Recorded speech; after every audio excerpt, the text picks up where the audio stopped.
할렐루야. 조사에 따르면 우리나라 국민의 삶의 만족도가 OECD 국가 중에 거의 바닥권, 하위권입니다. 또 충격적 사실은 우리나라가 OECD 국가, 그러니까 경제협력개발기구에 속한 나라 가운데 자살률 1위라는 사실이고요. 이게 20년간 계속됐습니다. 2003년부터 20년간 한 해 리투아니아가 1등하고 2등했다가 계속 1등입니다. 심각하죠. 인구 10만 명당 자살자 수가 24.6명으로 OECD 국가 평균의 2배치에 해당합니다. 출산율 OECD 국가 중 최하위입니다. 0.81명. 심각한 수준이죠. 세계적으로 비약적인 발전을 이룬 나라인데 역설적으로 국민들의 만족도는 거의 바닥이다.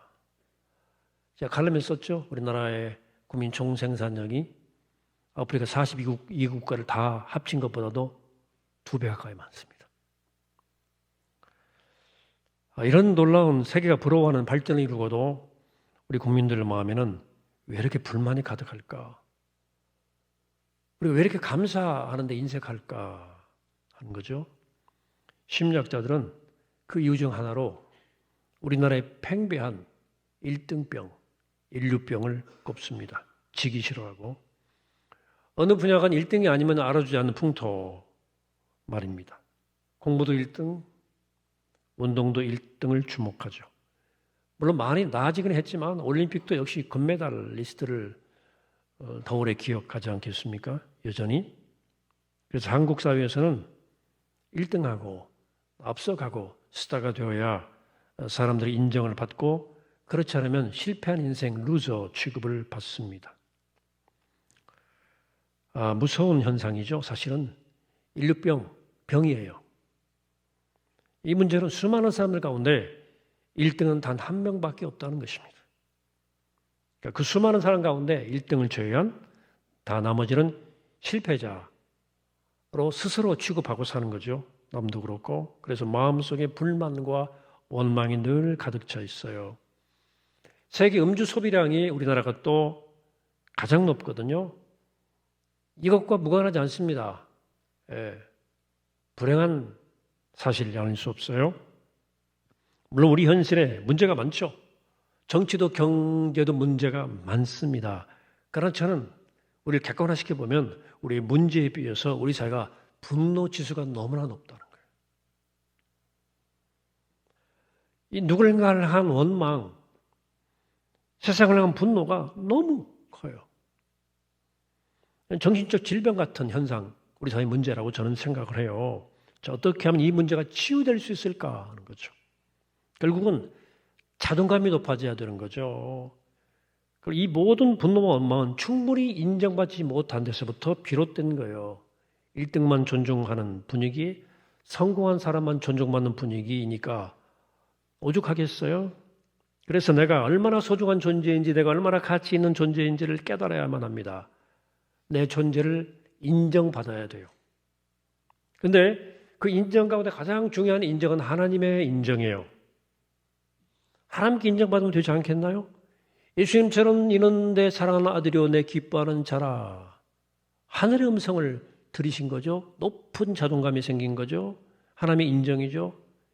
예수님은 또한 이 세례 요한이라는 사람을 여인이 낳은 자 중에 가장 큰 자라고 인정해 주셨어요.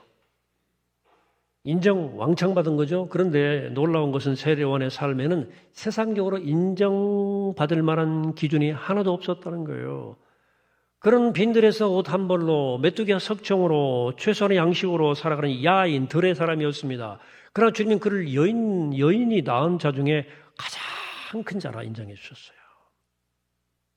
우리가 정말 구원받은 사람이라면 이 땅의 가치관이 아닌 하나님의 나라의 기준으로 인정받는 세례 요한 같은 그런 식의 큰 자로 살아가야 할 것입니다.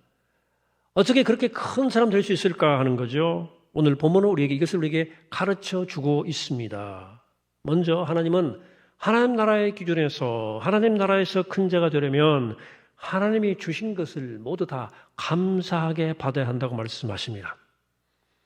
본문의 배경은 간단해요. 세례요한이 열심히 사역을 감당했습니다. 그런데 하루는 그의 제자들이 이렇게 얘기해요. 26절입니다. 랍비여, 선생님과 함께 요단강 저편에 있던 이 곧 선생님이 증언하시던 이가 세례를 베풀매 사람들이 다 그에게로 가더이다, 이렇게 말합니다. 이 보고를 좀 자세히 볼 필요가 있는데요. 그들은 예수님을 뭐라고 부르냐면 선생님과 함께 요단강 저편에 있던 이, 그 선생님이 증거하시던 이라고 부릅니다. 예수님이라고 간단히 부르면 될 텐데 이렇게 길게 설명할까요? 왜 그들은 예수님 이름을 정작 부르지 않을까요? 그것은 바로 그들의 마음속에 예수님에 대한 깊은 거부감이 자리 잡고 있기 때문입니다. 그들은 예수님의 이름조차 입에 담기가 싫었던 거예요. 이유는 경쟁의식이 있었어요. 비교의식 때문이었어요. 예수님이 나타나기 전까지만 해도 자기들의 스승인 세례요한이 스타였는데 예수님이 나타나시자 상황이 완전히 반전돼 버리고 말았습니다. 사람들이 다 예수께 몰려가는 거예요. 1등을 빼앗긴 거예요. 그래서 그들은 예수님을 애둘러 부르면서 어떤 조처를 취하기를 바라는 마음으로 세례요한에게 이렇게 장황하게 예수님을 얘기하는 거예요. 누구는 이런 소식을 들으면 조금 섭섭할 수 있겠죠. 사울은 여인들의 노랫소리에 그만 자기 인생을 망쳐버린 사람이죠. 그러나 아무 탈 없이 왕노릇 잘했어요. 근데 어느 날 여인들이 사울은 천천히요 다윗은 만만히로다 하는 노랫소리를 듣고 그 노랫소리에 그냥 중심을 잃고 질투의 노예가 되어버렸어요.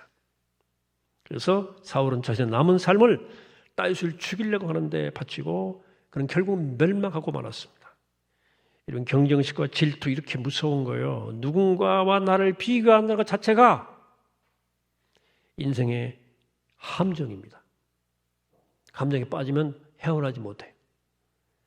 세례요한은 당시 백성들에게 칭송받는 선지자였습니다. 그에게 많은 제자가 있었어요. 그는 수많은 사람에게 세례를 베풀고 있었습니다. 그런데 예수님이 세례를 베풀기 시작하자 사람들이 다 예수님께로 몰려가는 거예요. 쏠리는 거예요. 이런 상황에서 제자들이 말하죠. 선생님, 이대로 가다가 우리 문 닫아야 됩니다.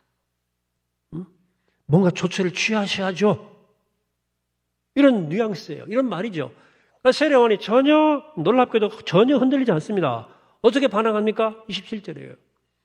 요한이 대답하되 이르되 만일 하늘에서 주신 것 아니면 사람이 아무것도 받을 수 없느니라. 요한이 말한 요점이 뭐예요? 사람 인생과 그의 명성과 소유한 모든 것은 다 하나님이 주셨다는 거예요. 사람이 많은 것도 사람이 떠난 것도 하나님이 하시는 거다. 그런 자신의 인생에 대한 하나님의 섭리하심을 철저히 믿었어요. 철저히. 이게 굉장히 중요합니다. 왜냐하면 세례요한뿐만 아니라 우리의 모든 것도 다 하나님께로부터 온 것이기 때문에 그렇습니다. 만약 우리가 진정으로 이 사실을 믿는다면 나와 다른 사람을 비교할 필요가 없어요. 1등 못했다 좌절할 필요도 없습니다. 하나님이 나에게도 뭔가 귀한 것을 이미 주셨기 때문입니다. 하나님이 내게 주신 것을 어떻게 가치 없다고 내팽개칩니까? 남이 가진 건 나한테 없다고 그래가지고 어떻게 안달할 수 있을까? 그래서 시편 기자 이렇게 고백합니다. 시편 75편 기자가 물론 높이는 일이 동쪽에서나 서쪽에서 말미암지 아니하며 남쪽에서도 말미암지 아니하고 오직 재판장이신 하나님이 이를 낮추시고 저를 높이시느니라. 하나님이 하신다는 거죠. 여러분, 성공을 위해 노력하는 것도 좋습니다. 그러나 우리가 성공을 위해 노력할 때 절대로 놓치지 말아야 할 시각이 바로 여기에 있어요. 또 이미 성공해서 어떤 위치에 올랐을 때 반드시 기억해야 할 것도 여기 있어요. 우리의 모든 인생과 자리는 하나님이 주신 것이고 하나님이 세워주셔야만 지켜지는 거예요. 여러분, 세상도 그렇지만 교회와도 다양한 사람들을 만날 수밖에 없죠. 교회는 특별히 그래요. 다양한 사람들이 교회에 있어요. 사람들을 만나다 보면 자연적으로 생기는 현상 가운데 하나가 무엇이냐면 다른 사람과 나를 비교하게 되는 거예요. 그 안에서 수많은 교만이 싹트고 열등감이 싹트요. 불평과 원망이 공동체 안에도 싹트기 쉬워요. 하나님 만나러 교회 왔는데 서로 비교하다가 믿음이 흔들린 사람들이 교회 안에 얼마나 많은지 모릅니다. 여러분, 교회는 주님 만나는 곳입니다. 하나님 예배하고 내가 누군지를 깨달아 하나님의 능력을 맛보고 기쁨을 누리는 곳이 교회 공동체예요. 근데 교회에서 사람 바라보다가 비교하다가 믿음이 흔들린 경우가 왕왕 있습니다. 똑같이 어려울 때는 문제가 없었어요. 그러니까 세월이 흐르면서 인생이라는 게 차이가 격차가 생기는 거예요. 어떤 집은 소유가 많아지고 어떤 집은 점점 가세가 기울어요. 비교가 되고 열등감을 느끼고 좌절감이 와요. 제가 부교육자 시절에 고등학교 동창들을 좀 여러 명 전도해서 같이 생활상소를 했는데 모두 친한 친구들이었습니다. 우리 사이에 아무 문제가 없어요. 근데 다가오는 버스 타고 대중교통 올 때는 다 문제가 없었어요. 근데 이제 타고 오는 차의 종류가 달라지면서 이상하게 어색해졌어요. 어색해지더라고요. 서로 비교하면서 틈이 생기는 걸 제가 목격했어요. 우리가 세례요한에게서 배워야 됩니다. 그거 다 하나님이 주신 거다. 이렇게 얘기하는 거거든요. 고린도전서에서 조금 잘 나가는 사람들 향해서 바울이 이렇게 말해요. 공동 번역으로 보겠어요? 이해하기 쉽게. 도대체 누가 여러분을 남보다 낫다고 보아줍니까? 여러분들이 가지고 있는 것은 모두 하나님께로부터 받은 것이 아닙니까? 이렇게 다 받은 것인데 왜 받은 것이 아니고 자기 것인 양 자랑합니까? 이렇게 바울이 꼬집고 있어요. 여러분, 세상에서는 가진 자가 자랑이고 가지지 못한 자는 낭망이에요. 그러나 주님의 교회에서는 그러지 말라는 거예요. 신앙인은 그러지 말라는 거예요. 적게 가진 자도 하나님이 주신 것인 줄 알고 자족할 줄 알아야 되고 더 가진 사람들은 절제할 줄 알아야 된다. 하나님이 우리의 물질과 건강과를 주셨고 자녀를 잘되게 해주셨다고 교만하지 말아라. 하나님이 주신 건데 왜 지가 한 것처럼 자랑하느냐? 절제할 수 있어야 돼요. 절제. 여러분, 사랑하는 여러분, 하나님이 정말 인정하시는 큰 자가 되기 원하십니까? 그렇다면 여러분들에게 허락하신 모든 것을 하나님 앞에 감사함으로 받으시기 바랍니다. 혹 남보다 조금 더 주시면 절제하세요. 하나님께 드림으로 남을 돕는 것으로 드리고 나눔으로 절제하셔야 됩니다. 두 번째로, 하나님이 인정하시는 큰 자가 되려면 자신과 자신의 사명을 알아야 됩니다. 요한이 이렇게 말합니다. 28절에서 내가 말한 바 나는 그리스도가 아니오 그의 앞에 보내심을 받은 자라고 한 것을 증언할 자는 너희니라. 여기 자신이 증거하면 되는데 왜 너희가 증언할 자라고 그럽니까? 이 말은 세례요한이 말뿐이 아니라 삶으로 그렇게 살았다는 것을 말해주는 거예요. 나는 그리스도가 아니오 그의 앞에 보내심을 받은 자라는 것을 너희가 다 알지 않느냐 이거예요. 제자들에게. 너희가 다 알지 않느냐. 너희들이 증언해라 그거예요. 여러분, 우리가 어떤 사람이 아니라고 하는 사실을 아는 것은 자신이 누군지를 아는 것만큼이나 중요합니다. 아이들은 자라면서 사춘기를 겪죠. 방황하죠. 사춘기 왜 방황합니까? 사춘기라고 하는 것은 자기가 누군가가 아님을 처음으로 각성 깨닫게 되는 시기예요. 사춘기는 초등학교 때 어릴 때 유치원 때 어릴 때는 막 축구 좀 남보다 잘하면 자기가 손흥민 정도 될 줄 알고 막 부풀어 오르지 않습니까? 이강인처럼. 부모님이 막 잘한다 칭찬하니까 주위가 막 칭찬하니까 뭐 이렇게 자신감을 얻었던 거죠. 근데 커보니까 내가 축구에 천부적 소질은 없는 것 같아. 사춘기 고민이 시작되는 거예요. 어릴 때는 엄마가 세상에 제일 이뻐요. 그리고 아빠가 세상에서 가장 부자라고 생각했는데 자라면서 보니까 아닌 것 같아. 어느 아빠가 남한테 굽신거리는 것을 목격하는 거예요. 그때부터 인생의 고민이 시작되는 거예요. 아빠가 굽신거리네. 문제는 뭐예요?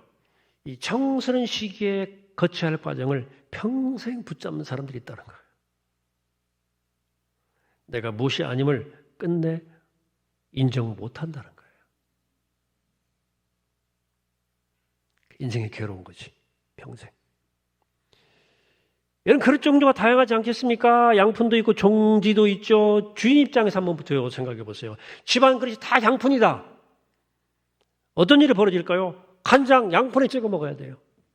불편해 죽지. 그런데 또 양푼만 귀합니까?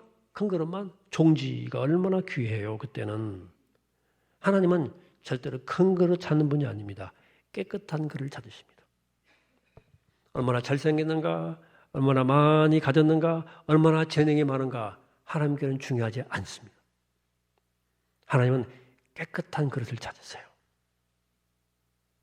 내가 누군지 알고, 자기 사명을 알고, 주님께 쓰임받을 귀한 사람들을 찾는 거예요. 그런 사람들을 찾는 거예요, 하나님께서. 여러분, 키 크고 잘생기면 다 홍심하죠. 좋아요. 요즘처럼 외모를 중요시하는 시대 또 없지 않습니까? 경쟁력이 있어요. 그러나 키 크고 잘생긴 것이 행복의 필수 조건이 될까? 혹시 그렇게 생각하신다면 여러분 완전히 속은 겁니다, 사탄한테. 우리 종종 주위에서 그 인물 잘난 것으로 곱상한 외모를 가지고 인생에 발목 잡힌 사람들을 많이 보거든요. 간혹 연예인들 마약 문제가 등장하던데 요즘에 최근에도 이미지 초음파 한 사람 마약 문제가 불거져서 사랑설레하죠. 모발 검사에서 음성이 나왔다니까 뭐 또 소문일 뿐 더 지켜봐야 될 것 같기도 하고요. 그 보도 와중에 템프로란 말이 나와. 템프로 들어보셨나요? 강남 템프로 1%란 말이 나오더라고. 이게 뭐냐면 룸살롱에서 서비스하는 여성들의 수준에 따라서 업소가 10%. 10%가 뭐예요? 10% 정도의 미모란 뜻도 되지만 그 소개한 사람이 10%밖에 못 가져가요. 90%는 여성이 다 가져가는 거예요. 이게 10%입니다. 그만큼 경쟁력 있는 거 미모가. 1%는 뭐예요? 어마어마한 미모죠. 그러니까 우리가 그렇게 미모 예쁜 것을 따지지만 정말 대한민국 예쁜 사람이 가장 멋진 인간들이 가장 많이 모인 곳이 술집이다 하는 서글픈 현실입니다.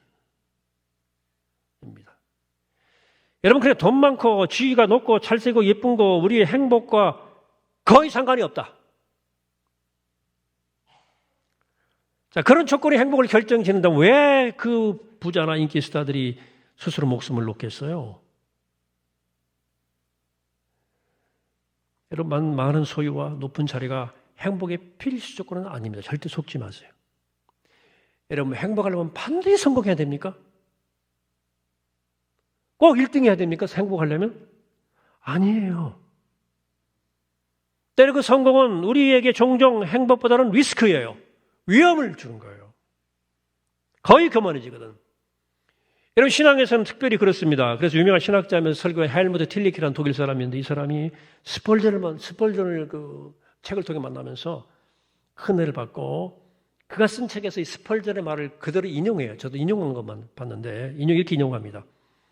성공한 사람은 사회적 압력을 받게 되고 그래서 자기가 이룬 것들을 육신적 수단과 방법으로 움켜쥐기 쉬우며 또한 더 커지는 욕심에 휘둘리기 쉽다. 성공은 내 머리를 돌게 할 수 있다. 지금까지 이룬 일을 이루신 분은 하나님이시며 그분은 내 도움이 없이도 그 일을 하실 수 있고 아무 때나 내 콧대를 꺾으시고 다른 방법으로 일하실 수 있는 분이시다. 내가 그 사실을 기억하지 않은 한 성공은 정말 내 머리를 돌게 할 거다. 저는 성공해서 머리 돈 사람 많이 봤어요. 그래서 저 사람 차라리 성공하지 않았더라면 돌았다면 정신병 그런 게 아니고 인간이 이상해졌다는 말이에요. 저 사람 좀 성공하지 않았다면 좋았을 텐데 이런 사람들을 많이 봐요. 여러분, 사회적 성공이 꼭 다 좋은 게 아니에요. 진정한 성공은 사회적 성공이 아니라 하나님이 인정하시는 게 성공이에요. 그러므로 모든 것이 하나님께로부터 왔음을 100% 받아들이셔야 됩니다. 지금 내 모든 것을 하나님이 허락하지 않았다면 나한테는 아무것도 없었던 거예요. 없었을 거예요. 더불어 자신을 정확하게 인식하세요. 하나님이 내게 주신 사명이 무엇인지를 반드시 알아야 됩니다. 그것을 그리고 세례 요한처럼 말로 표현한 게 중요해요. 나는 그리스도가 아니다. 나는 예수가 아닙니다. 말해야죠. 여러분, 내가 무엇이 아님을 알아야 돼요. 그걸 내가 수용할 수 있어야 돼요. 하나님 앞에서 수용할 수 있어야 돼요. 그걸 수용하지 못하는 게 영적 사춘기라는 거예요. 그래서 여러분이 그리스도인이라면 인생의 사춘기는 청소년 게 끝맺어야 됩니다. 기쁨이라고 하는 것은 직종이나 지위에서 오는 게 아니에요. 하나님의 사명에서 이루는 데서 오는 거예요. 그러니까 교만한 인간들은 언제나 약한 인간들이죠. 언제나 사람들의 칭찬과 박수, 인정에 목말라요. 그러나 하늘에 겸손한 사람들은 오직 주님이 내게 맡기신 일을 이루는 데서 기쁨을 얻어요. 여러분, 직함이나 명예라고 하는 것은 이따가 없어지는 거예요. 그거 다 메뚜기 한 철이에요. 그래서 주님과의 관계는 영원한 거예요. 우리 모두 다 하나님 만드신 하나님의 사람이기 때문에 우리 모두에게는 하나님이 주신 사명이 다 있어요. 사명이. 여러분, 우리 가운데 사명이 없는 사람은 아무도 없습니다. 아무도 없어요. 그 사명은 너무도 귀한 거예요. 양털이든 종자든 아무 상관이 없어요. 그 집에서 애 키우는 일이든 한 가정을 먹이 살리는 일이든 사장 일이든 직원 일이든 아무 상관이 없어요. 교회 어떤 자리에 봉사하든 아무 상관없어요. 자신의 사명을 알고 사명에 충실해야 되는 거예요. 그때 비로소 우리는 자유해지는 거예요. 비교로부터 자유해지는 거예요. 마지막으로 하나님이 인정하시는 큰 자가 되려면 그리스도의 시선을 집중해야 됩니다. 제자들의 불평에도 세례요한은 자기들을 굳게 지켰죠. 어떻게 그럴 수 있었을까요? 본문은 그 이유를 이렇게 이야기합니다. 그가 그리스도만을 바라보았기 때문이다. 29절입니다. 신부를 취하는 자는 신랑이나 서서 신랑의 음성을 듣는 친구가 크게 기뻐하니 나는 이러한 기쁨으로 충만하였노라. 비유인데요. 신부는 이스라엘이고 신랑은 예수님이고 들러리 신랑의 친구 세례요한 자신과 우리들이에요. 유대인들의 결혼 관습에 따르면 신랑은 결혼식 날 신부의 손을 잡기 전에는 말을 해서는 안 됩니다. 침묵해야 돼요. 하지만 신부의 손을 딱 잡고 나면 신랑이 이제 비로소 말을 합니다. 어떻게 하나님이 내게 허락한 신부가 얼마나 이게 감사한지 앞으로 어떤 마음으로 살 것인지를 소명합니다. 회중 앞에 선포해요. 그 신랑의 음성이 터져나오는 순간 누가 제일 기뻐하냐면 신랑 옆에 있던 들러리들이 자기 사명이 이제 끝났거든요. 들러리 끝이야. 그러니까 막 기뻐하는 거예요.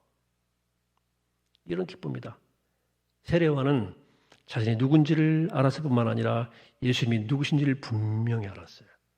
그래서 마음에 담아 이렇게 고백합니다. 30절 같이 하죠. 같이 합독합시다. 시작. 그는 흥하여야 하겠고 나는 쇠하여야 하리라 하니라.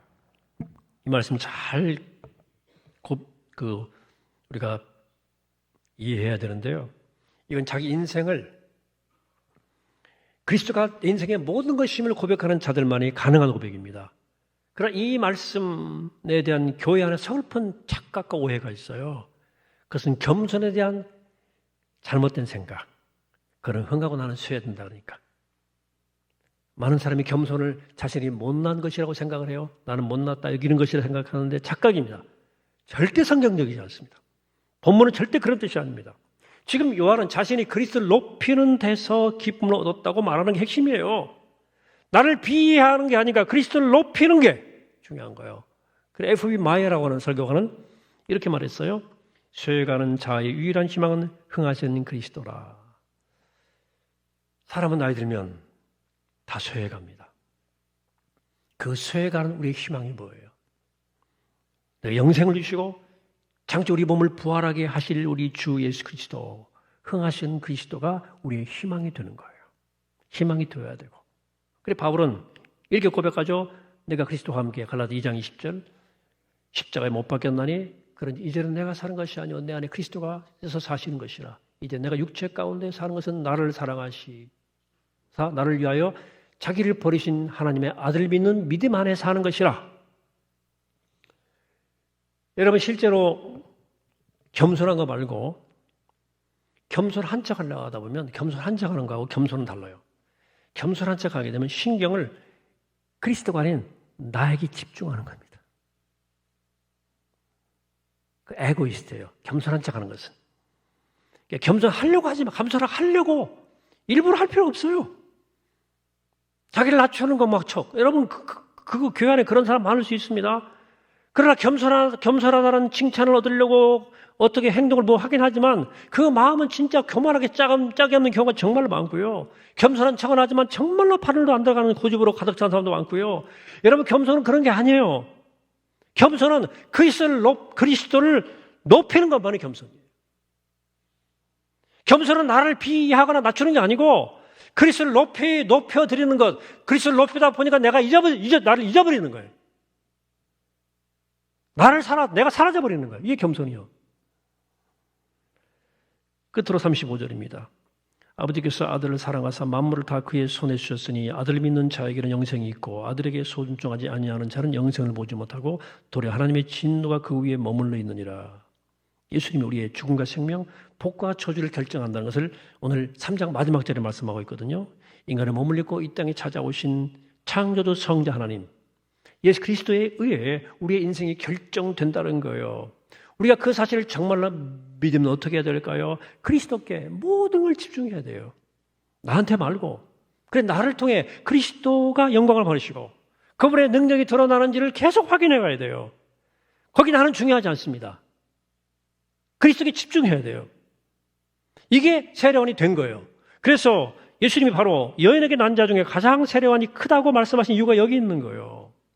요한은 하나님이 주신 인생을 감사히 받습니다. 옷 한 벌에 거친 음식 먹으며 나의 30에 요절했지만 그는 찬양하며 기쁨으로 살았습니다. 사람들이 그에게서 다 떠나 그리스도에게 몰려가도 흔들리지 않았습니다. 자신의 사명을 알고 자신이 그리스도가 아님을 알았기 때문입니다. 그리고 그는 그리스도께 시선을 집중했습니다. 예수만 바라봤어요. 마침내 그는 여인이 낳은 자 중에 가장 큰 자가 되었습니다. 예수님이 이 말씀을 하신 건 아니고요. 마태복음 11장에 이런 말씀도 나와요. 내가 진실로 너에게 말하노니 여자가 낳은 자 중에 세례 요한보다 큰 이가 일어남이 없도다. 그러나 천국에서는 극히 작은 자라도 그보다 크니라. 이게 무슨 말입니까? 우리가 예수를 제대로 믿고 하나님 나라의 백성이 되면 우리도 세례요한 같은 큰 자, 아니 그보다 큰 자가 된다는 말씀입니다. 오늘 세례요한은 우리에게 예수를 제대로 믿는 길을 알려주었어요. 그것은 세상의 가치관에 휩쓸리며 사는 게 아니라 하나님이 주신 것을 그대로 감사해 받는 겁니다. 여러분, 키가 작고 못생긴 거 어떡합니까?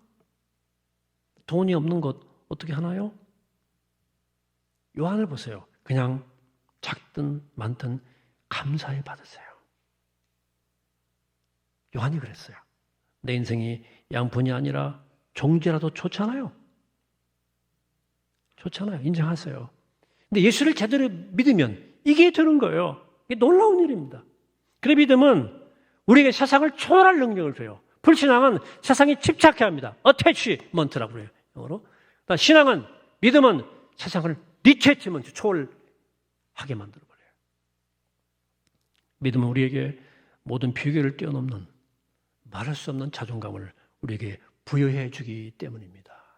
바라긴 우리 모두 이 믿음으로 하나님이 인정하시는 하나님 나라에서 큰 자가 되는 복된 여러분 되시기를 주의 이름으로 간절히 축원합니다. 기도하겠습니다. 걸어가신 하나님, 요한을 바라봅니다. 그에게 주신 하나님의 칭찬, 주님의 칭찬을 기억하며 우리가 그를 본받게 하시고 하나님 내게 주신 것 있는 그대로 감사해 받게 하시고 내게 주어진 사명, 그것이 양푼이든 종지든 크든 작든 감사하며 그 사명의 길을 걸어감을 기쁨으로 알게 하시고 예수가 흥하고 나는 쇠하는 예수만을 높여드리는 예수만 주목하는 삶을 살아서 주 앞에 칭찬받으며 하늘의 큰 자 되는 믿음의 사람 다 될 수 있도록 우리를 인도하여 주시고 축복하옵소서. 예수 그리스도 이름으로 기도합니다. 아멘. 함께